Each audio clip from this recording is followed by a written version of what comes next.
মুষ্টিবদ্ধ করো, সমাজ থেকে সকল বৈষম্যের কবর রচনা করবার শপথ নাও। হে হতাশাগ্রস্ত জাতি, আসো আল কোরআনের কাছে, আমরা তোমাদেরকে মুক্তির বার্তা শোনাই, আমরা তোমাদেরকে সান্ত্বনার বাণী শোনাবো। আসো হাতে হাত রাখি, সমস্ত বৈষম্য, জুলুম, স্বৈরতন্ত্রের কবর রচনা করে আল্লাহর কোরআনের সমাজ গড়বার জন্য হাতে হাত রাখি। যদি ইনসাফ কায়েম না করা যায়, ইসলাম অনুসরণ করা যায় না, যদি বেইনসাফের বিরুদ্ধে লড়াই না করতে পারো, মিথ্যে মুসলমানিত্বের দাবি ত্যাগ করো। তুমি যদি ইনসাফের জন্য যুদ্ধ করতে না পারো, তুমি যদি বৈষম্যের বিরুদ্ধে লড়াই করার হিম্মত না রাখো, মুসলমানের মিথ্যা দাবি করা ভণ্ডামি ছাড়া কিছুই নয়। আর সর্বোপরি যদি একটি বৈষম্যহীন সমাজ গড়বার জন্য শাহাদাতের রক্ত দিতে হয়, আবু সাঈদদের মতো বৈষম্যের বিরুদ্ধে বুক পেতে দিয়ে জীবন দেওয়ার জন্য শপথ নিতে হবে। কোরআনে পাকের এক একটা আয়াত, কোরআনের এক একটা বিধান আল্লাহর জমিনে বাস্তবায়ন করার জন্য আমাদের জীবন যৌবনের বাজি লাগায় দিতে হবে, বাজি লাগায় দিতে হবে ইনশাআল্লাহ। ইনসাফ কায়েম করতে গিয়ে ছুরি যদি নিজের সন্তানের হাতের উপর দিয়ে যায়, সে হাত স্তব্ধ হয়ে যাবে না, সে হাত থমকে দাঁড়াতে পারবে না। যেখান দিয়ে ইনসাফ যাবে সেখান দিয়ে ইনসাফকে চালিয়ে দিতে হবে। এই সমাজ, এই জমিন এখন বিপ্লবী চায়। সে বিপ্লব আব্রাহাম লিঙ্কনের আদর্শের বিপ্লব নয়, সে বিপ্লব কার্ল মার্কস, মাও সেতুং আর লেনিনদের বিপ্লব নয়। বাংলার মাটি আরেকটা বিপ্লব দেখতে চায়, সে বিপ্লব হবে আল কোরআনের বিপ্লব, সে বিপ্লব হবে ইসলামী সমাজ গঠনের বিপ্লব। সেই বিপ্লবের জন্য 2000 যুবক নয়, যদি 2 লক্ষ যুবকের তাজা বুকের শাহাদাতের রক্তের প্রয়োজন হয়, সে রক্ত দেওয়ার জন্য শহীদ ঈদগাহে কারা কারা জমায়েত হবে, কারা কারা জমায়েত হবে। হ্যাঁ, এটা শুধু কথার কথা না, শপথ। এটা কথার কথা না, শপথ। এটা অঙ্গীকার। কার সাথে? কার সাথে? যেই অপরাধ করে মন্ত্রীর দুলাভাই ছাড়া পেয়েছে, যেই অপরাধ করার পরে এমপির শালার শাস্তি হয় নাই, যেই অপরাধ করার পরে শিল্পপতির বিচার হয় নাই, যেই অপরাধ করার কারণে রাজনৈতিক নেতার কোনো বিচার হয় নাই, একই অপরাধ দুর্বল, গরিব, অসহায় মানুষ করার পরে তার উপর আইনের শাসন 100 ভাগের জায়গায় 200 ভাগ বাস্তবায়ন করা হয়। আল্লাহ নবী বলেছেন, পৃথিবীতে ইসলাম এসেছে শুধুমাত্র ইবাদত, নামাজ, রোজার, হজ, যাকাতের বিধান বাস্তবায়নের জন্য নয়।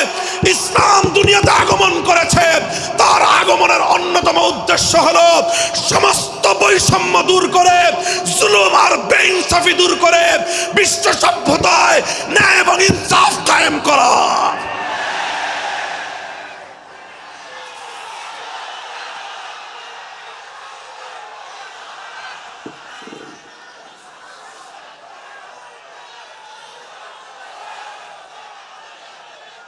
মনে রাখবেন, বৈষম্যহীন সমাজ গড়া এটা শুধু বৈষম্য বিরোধী ছাত্র নেতৃবৃন্দের দায়িত্ব নয়। বৈষম্যহীন সমাজ গড়া এটা শুধুমাত্র বৈষম্য বিরোধী ছাত্র নেতৃবৃন্দের দায়িত্ব নয়। বৈষম্যহীন সমাজ গড়া সর্বপ্রথম আল কোরআনের সৈনিকদের দায়িত্ব। বৈষম্যহীন সমাজ গড়া সর্বপ্রথম আল্লাহর নবীর সত্যিকার উম্মতদের দায়িত্ব। ওঠো, দাঁড়াও, হাত মুষ্টিবদ্ধ করো, সমাজ থেকে সকল বৈষম্যের কবর রচনা করবার শপথ নাও। মুহতারাম হাজিরিন, কথাটা খুব জায়গা লক্ষণীয়, শোনার বিষয়। যারা একটা বৈষম্যহীন সমাজ দেখতে চাও, যারা জুলুম এবং অত্যাচারে অতিষ্ঠ হয়ে গিয়েছ, যাদের জীবনকে এই ধরনের অন্যায়, অবিচার, জুলুম, শোষণ, স্বৈরতন্ত্র যাদের অন্তর হৃদয়কে জ্বালিয়ে পুড়িয়ে ছারখার করে দিয়েছে, হে হতাশাগ্রস্ত জাতি, আসো আল কোরআনের কাছে, আমরা তোমাদেরকে মুক্তির বার্তা শোনাই, আমরা তোমাদেরকে সান্ত্বনার বাণী শোনাবো। আসো হাতে হাত রাখি, সমস্ত বৈষম্য, জুলুম, স্বৈরতন্ত্রের কবর রচনা করে আল্লাহর কোরআনের সমাজ গড়বার জন্য হাতে হাত রাখি। দেখেন, আল্লাহ পাক রব্বুল আলামিন যুগে যুগে যত নবী রাসূল প্রেরণ করেছেন, যুগে যুগে যত আসমানি কিতাব আল্লাহর পক্ষ থেকে অবতীর্ণ হয়েছে, কেন হয়েছে? শুধুমাত্র মুসল্লিদের সমাজ গড়বার জন্য নয়, শুধুমাত্র রোজাদার সমাজ গড়ার জন্য নয়, অবশ্যই কোরআন এবং কিতাব নাজিল হয়েছে নামাজের জন্য, অবশ্যই কোরআন এবং কিতাব নাজিল হয়েছে রোজা, হজ, যাকাত সহ আল্লাহ পাকের যাবতীয় বিধান সমাজে বাস্তবায়ন করার জন্য। তবে একমাত্র এটাই উদ্দেশ্য নয়, বরং সমস্ত কিতাব, সমস্ত নবী রাসূল দুনিয়াতে আগমন করার অন্যতম একটা মৌলিক লক্ষ্য। কোরআনে পাকের সূরাতুল হাদীদ থেকে তেলাওয়াত করেন, অর্থ বুঝেন, মর্ম বুঝার চেষ্টা করেন। লাকাদ আরসালনা রুসুলানা বিল বায়িনাতি ওয়াল হুদা ওয়া আনজালনা মাআহুমুল কিতাবা ওয়াল মিজান লিয়াকুমান নাসু বিল কিসত। আল্লাহ কোরআন বলছে যে আমি নবী রাসূল পাঠিয়েছি, আসমান থেকে যুগে যুগে কিতাব নাজিল করেছি। এই সব কিছুর অন্যতম একটা উদ্দেশ্য হলো লিয়াকুমান নাসু বিল কিসতি। কোরআন নাজিলের উদ্দেশ্য, নবী প্রেরণের উদ্দেশ্য, শরীয়ত প্রেরণের উদ্দেশ্য, ধর্ম প্রেরণের উদ্দেশ্য হলো, অন্যতম উদ্দেশ্য হলো লিয়াকুমান নাসু বিল কিসতি।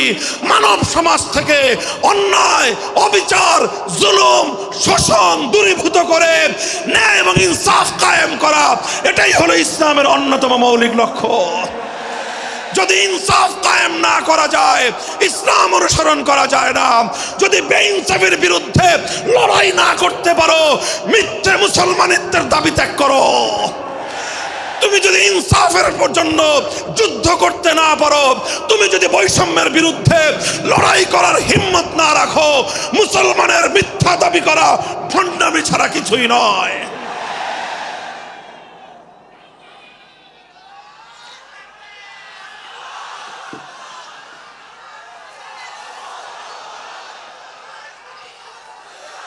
এই জন্য আমাদেরকে বুঝতে হবে, আমাদের জীবনের অন্যতম মিশন, যে জন্য আল্লাহ তার নবীদেরকে পাঠিয়েছেন, নবীদের জীবনের মিশন যা ছিল, নবীর উত্তরাধিকারী, নবীর অনুসারীদের জীবনের মিশনও সেটাই হবে।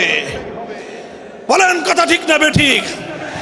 যে পথে গিয়েছে নবীদের জীবন, সে পথে যাবে আমাদের জীবন। যেটা ছিল নবীদের ভীষণ, সেটাই হবে আমাদের ভীষণ। যদি এটাই হয় সত্য কথা, এটাই যদি হয় শপথ, তবে বৈষম্যহীন সমাজ গড়বার জন্য যা করতে হয় তাই করা আমার আর তোমার জিম্মাদারি। যদি সেজন্য আমাদেরকে ঘাম ঝরাতে হয়, ঘাম ঝরানো আমাদের দায়িত্ব। আর যদি সেজন্য চোখের অশ্রু দিতে হয়, চোখের অশ্রু দেওয়া আমাদের দায়িত্ব। যদি সম্পদের কোরবানি করতে হয়, মাল সম্পদের কোরবানি করা, সেটাই আমাদের জীবনের দায়িত্ব এবং উদ্দেশ্য। আর সর্বোপরি যদি একটি বৈষম্যহীন সমাজ গড়বার জন্য শাহাদাতের রক্ত দিতে হয়, আবু সাঈদদের মতো বৈষম্যের বিরুদ্ধে বুক পেতে দিয়ে জীবন দেওয়ার জন্য শপথ নিতে হবে।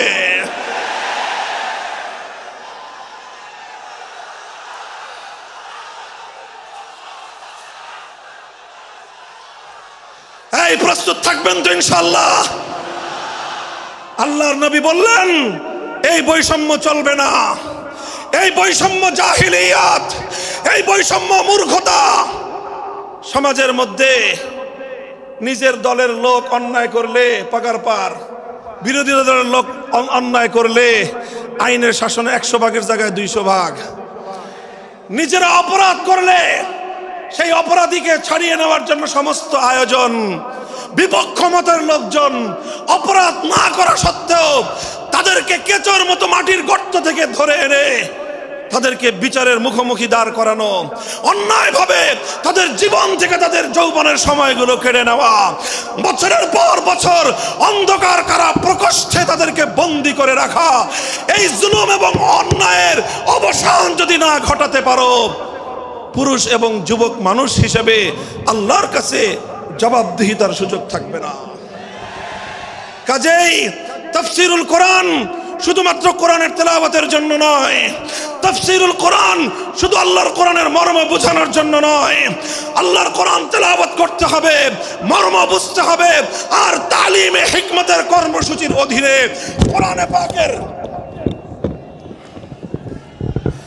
কোরআনে পাকের এক একটা আয়াত, কোরআনের এক একটা বিধান আল্লাহর জমিনে বাস্তবায়ন করার জন্য আমাদের জীবন যৌবনের বাজি লাগায় দিতে হবে ইনশাআল্লাহ। হযরত রাসূল আকরাম সাল্লাল্লাহু আলাইহি ওয়াসাল্লাম বলছিলাম, জাতির উদ্দেশ্যে প্রদত্ত মক্কা বিজয়ী মহাবীর আমিরুল মুমিনিন নবিয়ুল্লাহ খলিফাতুল্লাহ ফিল আরদ খলিফাতুল মুসলিমিন মুহাম্মদুর রাসূলুল্লাহ সাল্লাল্লাহু আলাইহি ওয়াসাল্লামের বক্তব্যের কথা আল্লাহর নবী বললেন, বৈষম্যের কারণে আল্লাহ পাক রব্বুল আলামিন পৃথিবীর বহু জাতিকে ধ্বংস করে দিয়েছেন। সুতরাং শুনে রেখো, আমার দ্বারা বৈষম্য হবে না। শুধু আমার বংশের লোক দেখে, আমার গোত্রের লোক দেখে, আমার রক্তের আত্মীয়তার সূত্রের কারণে আমি অপরাধ প্রমাণিত হওয়ার পরেও তার উপর কোরআনের বিধান বাস্তবায়ন করব না, এটা আমার দ্বারা সম্ভব নয়। এরপরে আল্লাহর নবী যেই কথাটি বললেন, সেই কথা যদি আল্লাহর নবী হাদিসে না বলতেন, তাহলে সেই কথা উচ্চারণ করতে আমাদের জিহ্বা কেঁপে উঠত, আমাদের বক্ষ প্রকম্পিত হতো। আল্লাহর নবী বললেন, ওয়াল্লাহ লাউ আন্না ফাতিমাতা বিনতা মুহাম্মাদিন সারাকাত লাকাতাতু ইয়াদাহা, ওয়াল্লাহি লাউ আন্না ফাতিমাতা বিনতা মুহাম্মাদিন সারাকাত লাকাতাতু ইয়াদাহা।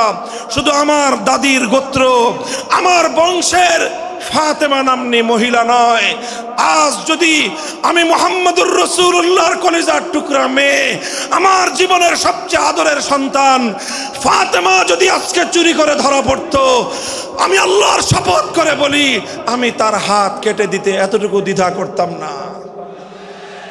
মুহতারাম হাজিরিন, এটাই হলো তালিমে হিকমত। আল্লাহর কোরআনের বিধান বাস্তবায়ন করতে গিয়ে ছুরি যদি নিজের সন্তানের গলার উপর দিয়ে যায়, ইব্রাহিম খলিলুল্লাহর মতো ছুরি চালায় দিতে দ্বিধা করা যাবে না।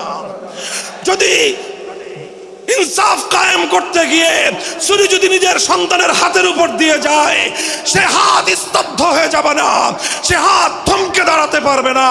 যেখান দিয়ে ইনসাফ যাবে সেখান দিয়ে ইনসাফকে চালিয়ে দিতে হবে। রাসূল আকরাম সাল্লাল্লাহু আলাইহি ওয়াসাল্লাম ঘোষণা করলেন, আল্লাহর আয়াত নাজিল হলো, ইয়া আইয়ুহাল্লাযীনা আমানুত্তাকুল্লাহ ওয়া যারু মা বাকিয়া মিনার রিবা ইন কুনতুম মুমিনিন। হে মুমিনগণ, সুদকে তোমরা পরিহার করো যদি ঈমানদার হয়ে থাকো। যদি ঈমানদার হয়ে থাকো, কি করো তোমরা? সুদকে পরিহার করো। কি করো? ইত্তাকুল্লাহ, তোমরা আল্লাহকে ভয় করো। ওয়াজারু মা বাকিয়া মিনার রিবা, সুদের যা অবশিষ্ট আছে এই সব কিছু তোমরা পরিহার করো। আর যদি না করো, সুদ যদি তোমরা পরিহার না করো, ফাজানু বিহারবিম মিনাল্লাহি ওয়া রাসূলিহি, আল্লাহ এবং তার রাসূলের পক্ষ থেকে যুদ্ধের ঘোষণা শুনে নাও। হে জাতি, হে মুসলিম সম্প্রদায়, আমরা তোমাদের কাছে পয়গাম পৌঁছে দিতে চাই, আল্লাহর উপর বিশ্বাসী জাতি, আল্লাহর নবীর উপর আস্থাশীল জাতি কোনোদিন সুদি কারবার করতে পারে না। সুদ ভিত্তিক অর্থ ব্যবস্থা দিয়ে তাদের সমাজ চলতে পারে না। আল্লাহর উপর বিশ্বাসীদের সমাজ যদি হয় সুদ ভিত্তিক, তার অর্থ হলো রাত দিন আল্লাহ এবং তার রাসূলের সঙ্গে তারা যুদ্ধে লিপ্ত। যেই মুসলিম জাতি আল্লাহর সাহায্য নিয়ে বিশ্বব্যাপী বিজয়ী হওয়ার স্বপ্ন দেখে, সে মুসলিম জাতি যদি স্বয়ং আল্লাহর সঙ্গে যুদ্ধে লিপ্ত থাকে, তাদের জীবনেও কল্যাণ এবং বিজয় আসার সম্ভাবনা নাই। এই জন্য মুসলিম জাতির উত্থানের জন্য, মুসলমানদের বিজয়ের পূর্ব শর্ত হলো সুদ পরিহারের মাধ্যমে আল্লাহর সঙ্গে যুদ্ধ বন্ধ করতে হবে, আল্লাহর পক্ষ থেকে সাহায্য চাইতে হবে। কোরআনের আয়াত, সূরা বাকারার আয়াত, এই আয়াত নাজিল হওয়ার পরে আল্লাহর নবী শুধু তেলাওয়াত করে দায়িত্ব ক্ষান্ত করেন নাই, শুধু সুদের মর্ম বুঝিয়ে নিজের দায়িত্ব ক্ষান্ত করেন নাই। তৃতীয় দায়িত্ব তালিমে হিকমত, সুদকে সমাজ থেকে সমূলে উৎখাত করার উদ্যোগ নিয়েছেন। বলেন সুবহানাল্লাহ। শুধু আলোচনা করে, বক্তৃতা দিয়ে নবীর দায়িত্ব শেষ হয় নাই, শুধুমাত্র তাফসীর করে দিয়ে নবীর দায়িত্ব ক্ষান্ত হয় নাই, বরং এক একটা বিধান, আল্লাহর এক একটা আয়াত কিভাবে সমাজে বাস্তবায়ন করা লাগে, করা যায়, নবীজি প্র্যাকটিক্যাল ভাবে তার উদ্যোগ গ্রহণ করেছেন। কিভাবে উদ্যোগ নিয়েছেন? সুদের বিরুদ্ধে কি উদ্যোগ নিয়েছিলেন? কিতাব উল্টান, হাদিসের কিতাব, বুখারী শরীফের হাদিস, নবীজি ঘোষণা দিলেন, আলা ইন্না রিবাল জাহিলিয়াতি মাওদুউন তাহতা কদামাইয়া। জাহিলিয়াতের যুগে যত সুদের কারবার চলতো, ইসলাম এবং আল কোরআনের সমাজ গড়বার পর সেই জাহিলি যুগের রীতি, সুদ ভিত্তিক অর্থ ব্যবস্থা মুসলিম সমাজে আর থাকতে পারে না। নবীজি বললেন, সুদের কবর রচনা করলাম আমি আমার পায়ের নিচে। আল্লাহ নবী আক্ষরিক অর্থে কথা বললেন, আমি আমার পায়ের নিচে সুদের কবর রচনা করলাম। এরপরে আল্লাহ নবী ঘোষণা দিলেন, অনেকে আছো তোমরা যারা আগে কুফরির জমানায় জাহিলিয়াতের যুগে সুদের উপর লগ্নি করেছো, সুদের উপর মানুষকে ঋণ দিয়েছো, সুদী মহাজন যারা সুদের ভিত্তিতে মানুষকে টাকা দিয়েছো, এইরকম কাজ কারবার যারা করত, সেই যুগে তাদের মধ্যে একজন ছিলেন স্বয়ং আল্লাহর নবীর চাচা হযরত আব্বাস বিন আব্দুল মুত্তালিব রাদিয়াল্লাহু আনহু। মক্কার ঘরে ঘরে আব্বাস রাদিয়াল্লাহু আনহু মানুষের কাছে ঋণ টাকা দিতেন, টাকা পাওনা ছিল এবং সকল টাকা লগ্নি করা ছিল, বিনিয়োগ করা ছিল সুদের ভিত্তিতে। আল্লাহর নবী ঘোষণা করলেন, জাহেলি যুগের সমস্ত সুদ আমি আল্লাহর নবী মওকুফ ঘোষণা করলাম। সর্বপ্রথম যেই সুদ আমি মাফ ঘোষণা করলাম সেটা হলো আমার চাচা আব্বাসের সুদ। কাউকে আমার চাচার কাছ থেকে যারা ঋণ নিয়েছিল, কেউ আর আমার চাচার সুদ দিতে হবে না, শুধুমাত্র মূল পুঁজিটা ফেরত দিবে। সুদ আজ থেকে কবর রচনা করা হলো। হে মুসলমান, যেই সুদের কবর রচনা করে সেই কবরের উপর ইসলামের বিজয়ের বুনিয়াদ কায়েম হয়েছিল, ইসলামের বিজয়ের কেতন উড়েছিল। অন্যায় বৈষম্যের কবর রচনা করে, সুদ ভিত্তিক অর্থ ব্যবস্থার কবর রচনা করে আজ মুসলমানেরা আবার সেই কবর খুঁড়ে সেখান থেকে জুলুম, অত্যাচার, সুদ ভিত্তিক অর্থ ব্যবস্থাকে কবরের পচা মাল, কবরের মরা পচা করা লাশ মুসলিম সমাজের মধ্যে আবার পুনর্বাসিত করেছে। এজন্যই আজ মুসলমানদের এই অধপতন। যদি মুক্তি চাও, যদি মুক্তি চাও, শুধুমাত্র ইবাদত দিয়ে মুক্তি আসবে না। ইবাদত যেমন করতে হবে, যেরকম নামাজ, রোজা, হজ, যাকাত, তাসবিহ, তাহলিল আদায় করতে হবে, ঠিক একই ভাবে সমাজ সংস্কার করার জন্য সমাজ থেকে জুলুম দূর করতে হবে, বৈষম্য দূর করতে হবে, বেইনসাফি দূর করতে হবে, সুদ ভিত্তিক অর্থ ব্যবস্থার বিরুদ্ধে জাতীয়ভাবে ঐক্য গড়ে তুলে সুদের বিরুদ্ধে যুদ্ধ ঘোষণা করতে হবে। রাজি আছেন তো ইনশাআল্লাহ? আল্লাহ পাক তৌফিক দান করেন। হাত নামান। 3 দফা কর্মসূচি গেল, তালিমে হিকমত সর্বশেষ আলোচনা ও সমাপ্তির দিকে। নবীজির 4 নম্বর কর্মসূচি হলো ওয়া ইউআল্লিমুহুমুল কিতাবা ওয়াল হিকমাতা ওয়া ইউযাক্কিহিম। ইউযাক্কিহিম অর্থ হলো তাজকিয়া। তাজকিয়ার অনেক অর্থ। তাজকিয়া বলে শুধুমাত্র পীর মুরিদি বোঝানো হয়, তাজকিয়া বলে শুধুমাত্র তাসাউফ চর্চা বোঝানো হয়, তাজকিয়া বলে শুধুমাত্র কিছু ওজিফা আদায় করা বোঝানো হয়। তাজকিয়ার আসল সারমর্ম হলো, একটু লক্ষ্য করে বুঝেন, খুব গভীর এবং তাৎপর্যময় একটা কথা। তাজকিয়ার মূল অর্থ হলো, দেখেন কর্মসূচি ছিল কয়টা? 4টা। 1 নম্বর কর্মসূচি ছিল তেলাওয়াতে কিতাবুল্লাহ, আল্লাহর কিতাবের তেলাওয়াত। 2 নম্বর কর্মসূচি ছিল তালিমে কিতাব, কিতাবুল্লাহ, আল্লাহর কিতাবের মর্ম বুঝানো। 3 নম্বর কর্মসূচি ছিল তালিমে হিকমত, অর্থাৎ আল্লাহর কিতাবের প্রত্যেকটা বিধান, প্রত্যেকটা বিষয়কে প্র্যাকটিক্যাল আমলে পরিণত করা, কার্যে পরিণত করা। কথা ঠিক না বেঠিক? 3 নম্বর কর্মসূচি হলো শুধু আমলে পরিণত করাই দায়িত্ব শেষ নয়, বরং আমলে পরিণত করার পরেও আরো অগ্রসর হতে হবে। 4 নম্বর কর্মসূচি হলো আল্লাহর কোরআনকে নিজের আখলাক এবং নিজের চরিত্রে পরিণত করা। কোরআনকে চরিত্রে পরিণত করা, কোরআনের চরিত্র অর্জন করা।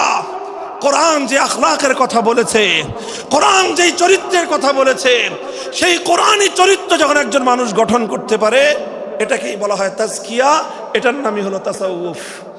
মুহতারাম হাজিরিন, আল্লাহর নবী নিজের জীবনে 100% আল্লাহর কোরআনকে নিজের চরিত্রে পরিণত করতে পেরেছিলেন। এই জন্য যদি কেউ জিজ্ঞাসা করে আল্লাহর নবীর সিরাত কি, নবীর জীবনীটা কি, বলেন তো সবচেয়ে সংক্ষিপ্ত অথচ সবচেয়ে পূর্ণাঙ্গ জবাব হলো, কি বললাম, সবচেয়ে সংক্ষিপ্ত অথচ সবচেয়ে পূর্ণাঙ্গ। নবীর জীবন সম্পর্কে সবচেয়ে সংক্ষিপ্ত এবং সবচেয়ে পূর্ণাঙ্গ বর্ণনা হলো কানা খুলুকুহু আল কোরআন, আমার নবীর চরিত্র ছিল কোরআন। কোরআন যা বলেছে নবীর চরিত্রে সেটা বাস্তবায়িত হয়েছে, নবীর আখলাকে সেটা বাস্তবায়িত হয়েছে। নবীজির কথাবার্তা, নবীজির উঠা বসা, নবীজির আচার ব্যবহার, নবীজির প্রত্যেকটা অ্যাক্টিভিটি, এমনকি চিন্তা চেতনা সব যখন আল্লাহর কোরআন অনুযায়ী তৈরি হয়, তখন সেটাকেই বলা হয় তাজকিয়া। আর এটাই হলো কোরআনকে কেন্দ্র করে চতুর্থ কর্মসূচি। মুহতারাম হাজিরিন, আমি আমার আলোচনা এবার সমাপ্তির দিকে টেনে নিয়ে যাই। আসুন আমরা আল্লাহর কোরআনকে সেন্টারে রেখে একটা সমাজ বিনির্মাণের চেষ্টা করি। সেই সমাজ বিনির্মাণের জন্য প্রথম কাজ, ঘরে ঘরে কানে কানে কোরআনের তেলাওয়াতের আওয়াজ পৌঁছে দেই। 2 নম্বর, প্রতিটি মুসলমানের কাছে কোরআনের মর্ম বোঝানোর চেষ্টা পৌঁছে দেই। 3 নম্বর হলো কোরআনের প্রত্যেকটা বিধান সমাজে, ব্যক্তিগত জীবনে, পরিবার জীবনে, সমাজে, রাষ্ট্র জীবনে বাস্তবায়ন করার উদ্যোগ নেই। চতুর্থ কর্মসূচি হলো আল্লাহর কোরআনকে নিজের আখলাক, নিজের চরিত্রে রূপান্তরিত করার জন্য সর্বাত্মক চেষ্টা চালাই। ইনশাআল্লাহ রাজি আছি তো? ইনশাআল্লাহ রাজি আছেন তো? আল্লাহর কোরআন শুধুমাত্র তেলাওয়াত নয়, শুধুমাত্র তাফসীর আর ব্যাখ্যা নয়, এই কোরআনকে বাস্তবে পরিণত করবার জন্য মুসলমানরা যদি উদ্যোগ গ্রহণ করে, আগামীর বিশ্ব হবে ইসলামের বিশ্ব, আগামীর বিশ্ব হবে আল কোরআনের বিশ্ব ইনশাআল্লাহ। বাংলাদেশ বাংলাদেশ বাংলাদেশ নিয়ে আমার আখেরি বার্তা এখন হলো, বিপ্লবের জন্য বাংলাদেশ উর্বর হয়ে আছে। কথা বলেন ঠিক না বেঠিক? বৃষ্টির পানি পড়লে যেভাবে যেভাবে শীতকালের পরে বৃষ্টির পানি পড়ার সঙ্গে সঙ্গে ফসলের মাঠ যেমন চাষাবাদের জন্য উর্বর হয়ে যায়, আবু সাইদ, মুগ্ধ, সিফাত হাসান, এভাবে আমাদের অসংখ্য অগণিত বীর শহীদদের রক্ত ভেজায় বাংলার মাটি এখন ইসলামী বিপ্লবের জন্য উর্বর হয়ে আছে, আল কোরআনের বিপ্লবের জন্য উর্বর হয়ে আছে। এই সমাজ, এই জমিন এখন বিপ্লবী চায়। সে বিপ্লব আব্রাহাম লিঙ্কনের আদর্শের বিপ্লব নয়, সে বিপ্লব কার্ল মার্কস, মাও সেতুং আর লেনিনদের বিপ্লব নয়। বাংলার মাটি আরেকটা বিপ্লব দেখতে চায়, সে বিপ্লব হবে আল কোরআনের বিপ্লব, সে বিপ্লব হবে ইসলামী সমাজ গঠনের বিপ্লব। সেই বিপ্লবের জন্য 2000 যুবক নয়, যদি 2 লক্ষ যুবকের তাজা বুকের শাহাদাতের রক্তের প্রয়োজন হয়, সে রক্ত দেওয়ার জন্য শহীদ ঈদগাহে কারা কারা জমায়েত হবে, কারা কারা জমায়েত হবে। হ্যাঁ, এটা শুধু কথার কথা না, শপথ। এটা কথার কথা না, শপথ। এটা অঙ্গীকার। কার সাথে? কার সাথে? ইনশাআল্লাহ এই শপথ এবং অঙ্গীকারের উপর আমরা আমাদের জীবনের অবশিষ্ট সময়গুলো অতিক্রম করার চেষ্টা করব। করবেন তো ইনশাআল্লাহ? আল্লাহ পাক কবুল করুন, তৌফিক দান করেন। 3 দিন ব্যাপী আজিমুস শান তাফসীরুল কোরআন মাহফিলের এই আয়োজন সার্থক হোক, ইসলামী সমাজ গঠনের জন্য এখান থেকে মানুষ অনুপ্রেরণা নিয়ে ঘরে ফেরুক, ঘরে ঘরে কোরআনের আলো, ঘরে ঘরে কোরআনের তেলাওয়াত, কোরআনের তালিম এবং কোরআনের হিকমতের আমল শুরু হোক। আল্লাহ আমাদের সকলকে গ্রহণ করুন, তৌফিক দান করেন। ওয়া আখিরু দাওয়ানা আলহামদুলিল্লাহি রাব্বিল আলামিন। সুবহানাল্লাহি ওয়া বিহামদিহি, সুবহানাকাল্লাহুম্মা বিহামদিক, আশহাদু আল্লা ইলাহা ইল্লা আনতা, আস্তাগফিরুকা ওয়া আতুবু ইলাইক।